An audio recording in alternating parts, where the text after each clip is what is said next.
உரிமை குரல் எப்போது குற்றமாகிறது? அதிகாரம் அயோக்கியர்களிடம் இருந்தால் அப்பாவிகள் தீவிரவாதிகளாகிறார்கள். நியாயத்துக்காகவும் அடிப்படை உரிமைக்காகவும் வீதியில் இறங்கி போராடும் சாமானிய மக்களை தீவிரவாதிகள் என்று முத்திரை குத்துவது ஊழல் மிகுந்த அதிகார வர்க்கத்தின் வாடிக்கை. மக்கள் தங்கள் வாழ்வாதாரத்திற்காக குரல் கொடுக்கும் போது அவர்களுக்கு செவிசாய்க்க வேண்டிய அரசு முள்வேலிகளையும் ஆயுதம் ஏந்திய காவல்துறையையும் கொண்டு அடக்குமுறையை ஏவுகிறது. எங்கள் உரிமை, எங்கள் வாழ்வு, நியாயம் வேண்டும் என்ற மக்களின் அடிப்படை கோரிக்கைகள் ஆட்சியாளர்களின் கண்களுக்கு தேசம் துரோகமாக தெரிவதுதான் ஏன் அதிகார துஷ்பிரயோகம் தொடரும் வரை மக்களின் அறச்சீற்றமும் தொடர்ந்து கொண்டேதான் இருக்கும்.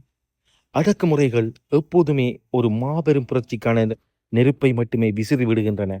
அதிகாரம் மக்களின் கைகளில் இருக்க வேண்டுமா அல்லது அயோக்கியர்களின் கைகளில் இருக்க வேண்டுமா? உங்கள் கருத்துக்களை கீழே பதிவிடுங்கள். நன்றி.